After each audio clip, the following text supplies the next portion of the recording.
Welcome to the Dice Gods, my name is Hydra, and today we're back in the world of Flames of War from Battlefront Miniatures.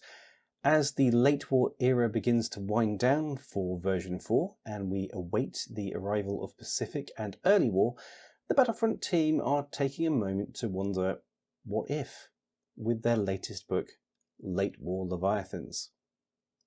First, a quick shout out to Battlefront for getting us this early review copy to have a look at. As ever, it's very much appreciated that they let us have an early look so we can bring our thoughts to you before you spend your money. Please note, this review isn't really for newbies, so if you're green as the grass with Flames of War, then maybe play some games first and then come back. Why?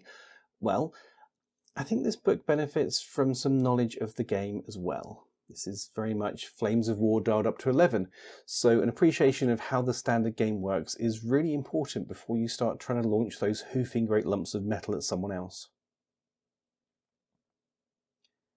Now, what is a late war Leviathan? Well, these bad boys and girls come from concepts and development programs which were in place in or around the end of the war, or vehicles which were later produced. We're very much in a what if the war went on and the new stuff came to production and to the front type scenario. Not an alternate history per se, but certainly an exercise in daydreaming, figuring out which tank is, air quotes, the best. That does mean that if your whole bag is historical accuracy, this book isn't your thing. It's more for the casual gamer like, well, me. I play Flames of War for the fun in the game and put together lists in that vein. This book gives me the chance to put even heavier armor on the table and go bonkers. That, to me, sounds like a fun new way to play the game that I already love. But is it?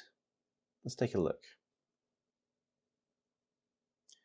We also need to talk about one other thing. Earlier in May this year, Battlefront released Late War Leviathans as a free PDF for download. That PDF contains one formation for each of the late war main factions and the outline for big games up to 400 points, rather than the usual 100 points. So, if you can download the PDF for free, why would you buy this new book? Well, let's start with there being 140 odd pages with some 24 formations and support options in this book, not the 26 pages and 4 formations that were in the PDF. This is a very much expanded tome with many more options and many more new vehicles. And the formations in this book aren't just about super heavy armor, they also include some infantry options as well. You see, this book presents a whole new way to play Flames of War, not just encouraging but demanding larger game sizes so you can fit the heavy metal onto the table. In fact, to play these modes, 75% of your force must be classed as a Leviathan. But don't worry, that doesn't mean you need to pick up a load of new minis. The book includes other formations from other books which can be used as Leviathans. As you'd expect, that's your Panthers, Tigers, Tiger 2s for Germany, IS-2s and Su-122s and 152s for the Soviets, and Comets for the Brits. There's no previous US tanks included in that list though, but that's because you can find the Pershing, Super Pershing and Easy 8 units from Bulge in formations in this book.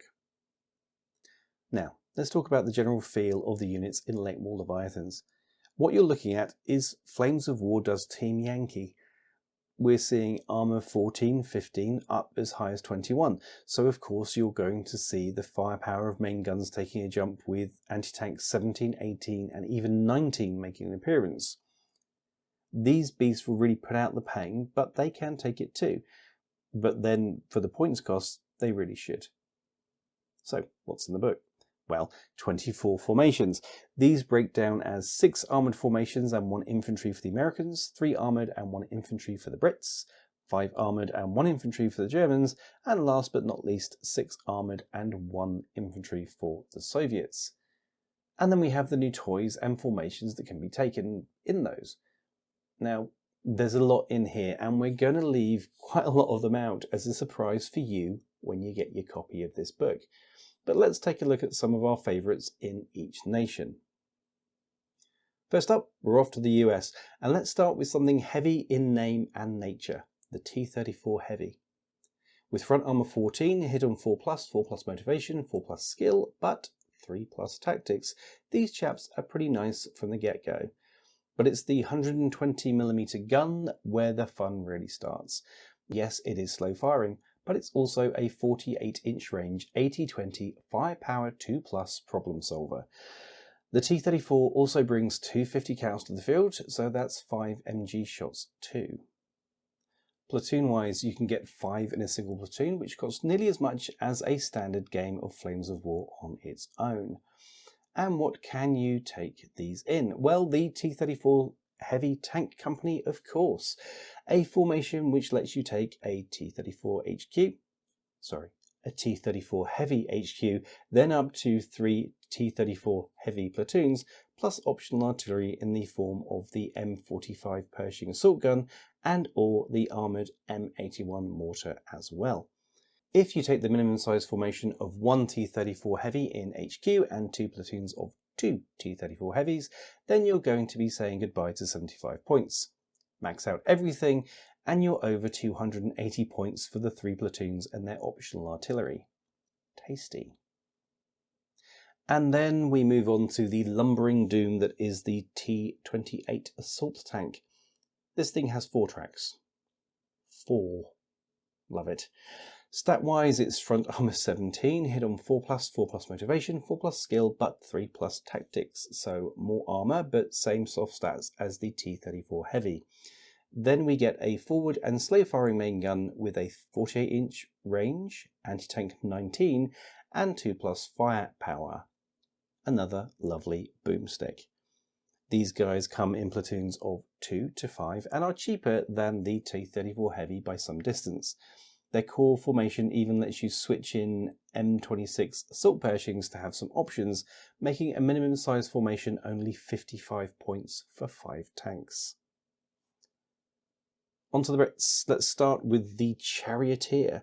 With only front armor 4, this little guy looks like he's in trouble. It's essentially just an upgunned Cromwell, so outclassed. Or is it? Well, hit on 4+, 4+ motivation, 3+ remount, and 4+ skill is all fine. However, the lack of armor means that these guys can get up to 28 inches of movement on road dash. If you missed it, the T-28 can muster 10 inches on road. So these guys are all about speed and position. But what happens when we arrive at our destination? Well, our 40-inch range 20-pounder with anti-tank 17 and 3+ firepower happens. So Charioteer is all about the zoom and the boom. That's what they do. Platoon-wise, you can take 3 or 4 and they appear in the Charioteer Armoured Squadron formation. This formation can take up to 4 troops of Charioteers plus a Charioteer HQ and then some Chaffies and Crusader AA in support. Minimum size will set you back 33 points, whilst maxing the whole formation will only cost 99 points for 23 vehicles. Now, let's slow things down and put some of the weight on the board again with the Tortoise. Right, front armour 21. There it is, and isn't it glorious? Yes, the Tortoise may live up to its name and spend the whole game lumbering to the midline. Top speed here is 12 inches on road, but front armour 21, right? Soft stats are the same as the Charioteer with hit on 4+, 4+ motivation, 3+ remount, and 4+ skill. The gun is a tasty 32-pounder with 40-inch range, anti-tank 18, and 3+ firepower. They come in troops of 2 or 3 and have their own formation in the Tortoise Assault Squadron. Now this formation is fun. We can have up to 5 troops of Tortoises and mix in some Churchills if we so wish. The Chaffies and Crusader AA also make an appearance. Cheapest form of this formation is only 63 points and gets you 6 vehicles. But if you want to go bonkers, then you're looking at over 260 points for 23 vehicles. Yes, most of them will spend the game rattling over the board and not be far from your deployment at game's end. But a charge of 17 Tortoises in a wall would be glorious. Just glorious. A bonus here for the Brits as the Armoured Infantry get their own update to the Saracen APC. With a bonkers 32-inch road dash speed, these little guys shift, though as you'd expect they have basically no armour and it's a crapshoot if you can cross terrain more challenging than a small flower. But hey, fast, and fast is good, right? As we hit the halfway mark, we're on to the Germans, and there are so many good toys here, but where to start? Well, how about starting with an update to a classic with the Panther 8.8cm. Well, this Panther is front armor 10, hit on 4+, 4+ motivation, 3+ skill, and zips along at 24 inches with a 2+ cross check. Onto that, a 48-inch anti-tank 17 firepower 3+ gun was bolted, and all rejoiced. The accuracy skill is nice as you lose the +1 to hit at long range, plus an IR option is fun too. Platoons are 2 to 4 vehicles, and the formation lets you mix in ordinary Panthers and even troops to your formation. Cheapest build is 51 points, whilst max out is a little over 180 points, so they're not actually that bad. Now, the second choice for the Germans was a challenge, as there's some serious toys in here, but I decided on the Jagdpanzer E100. Does that suggest there's a turreted E100 in here? Yes, it does, but I wanted to go heavy, so here's the Tank Hunter. Front armor 18 is fun, the soft stats are fine with hit on 4+, 4+ motivation and 3+ skill. A 10-inch tactical move to 16-inch road dash speeds aren't a shock for a vehicle of this size. The 3+ cross check makes sense too. But the gun. Now you can't shoot this on the move, but it is 32-inch range, anti-tank 25, with auto firepower, which is vile, especially as it's accurate and brutal. The fact it has also a backup 30mm gun with anti-tank 6 and 5+ firepower is also exciting. The addition of night fighters and IR is just icing at this point. Again, anti-tank 25, auto firepower. This is essentially a delete key. Coming in platoons of 1 to 4, you can get quite a few in there if you want. Let's see the formation, and as you see, you can take up to 3 platoons plus an HQ plus some AA options. To spice things up, you may take a Scorpion Tank Hunter platoon. Is that another new unit? Yes it is. Do you get to see it? Yes, when you buy the book. Back to the Jagdpanzer E100. The cheapest form of this formation is 66 points for 3 vehicles. Go bonkers and you're looking at over 320 points for 19 vehicles. But when you look at those stats, again, auto firepower, anti-tank 25, it just makes sense. So, do you want a bonus unit? Yes you do. How about a new APC? Yes, let's do that. Here's the Katzchen Transport, the update for the old half-tracks. This little guy is better armoured than the SDKFZ251, faster in most movement brackets, but has 1 less in transport capacity. I think that's about everything you can say about it. Oh, and it has an option to take an up to 28-inch range anti-tank 16 4+ firepower guided missile. Just added in there for the funsies. Don't really recall my half-tracks doing that one previously, but yeah, this guy does that. And the name means kitten, which, yeah, kitty's got claws. Plus an MG, of course, so this little people mover packs a real wallop, especially if you can get it into the side or rear arcs of your enemy, which with an up to 28-inch road dash isn't as hard as maybe it should be.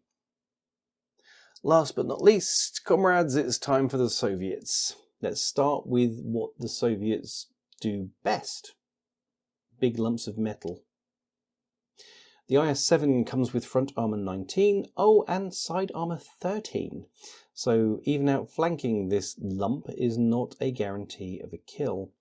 Soft stats are Soviet, so hit on 3+, with a motivation and skill of 4+. The IS-7 does motor along nicely at up to 24 inches on road dash and has a 3+ crossjack. So that we have a very tasty 36-inch range anti-tank 18 2+ firepower main gun with a pair of MGs on the side, including a 14.5mm one with anti-tank 5 and firepower 5+, which can be used for AA duties. These come in packs of 2 to 5, which can be taken in the IS Guards Heavy Tank Regiment formation. Here you can have up to 4 companies of them, plus some infantry. Cheapest, you're spending 80 points for 5 tanks. Go all in and you're up to over 350 points, which isn't that bad for 21 tanks and some infantry. Next we go for the other thing Soviets are known for. Spam. All of the spam. Meet the mighty T-54-1. Front armor 12 is a little squishy, especially being hit on 3+. 4+ motivation is fine. Skill being 5+ is not great. The T-54-1 is pretty fast with 12-inch tactical to 24-inch road dash. The main gun has a 32-inch range, anti-tank 15, and 2+ firepower, which isn't terrible. And the twin MGs are also perfectly fine. But you know what is great? Having a company limit of 10. Now, this is a little offset by the formation, the T-54-1 Tank Battalion. This only allows you to run 2 full companies and an HQ, limiting you to only 21 tanks. But you can add in some anti-tank options and some infantry too. How much does a basic minimum formation cost? Only 51 points for 7 vehicles. Max it out and you're looking at less than 200 points with a lot of stuff on the table. So, not that great, but there's going to be a lot of them. So, very Soviet. Last, and of course as a bonus, we get some APC goodness for the Soviets too, in the form of the BTR-152. On road, this thing is insanely quick. A 36-inch move with 4 passengers is just great. But off-road it comes apart, and the skill, cross-check and armour are not great.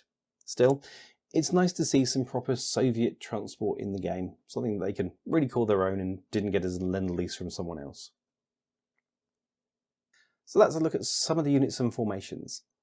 Beyond those, it's also worth saying that we get some special rules like Heat, Guided and Accurate, which will be familiar to Team Yankee players, and they spice things up the game. And they spice things up in the game. What do they do? Well, we discussed some of them already, but there's plenty of special rules in this book that you'll have to read yourself when you get the book. Sorry, it's just going to be too much of a long video otherwise.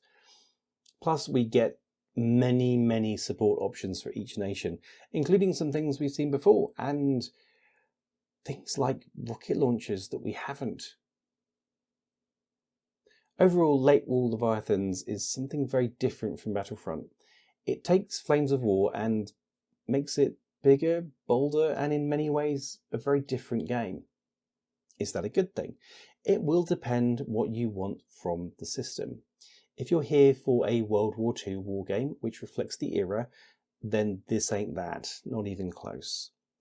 But if you want all the strengths that Flames of War version 4 has to offer, if you play the game a lot, if you know it inside and out, and you want to have some fun in the bounds of the game and do something different, this book is absolutely that.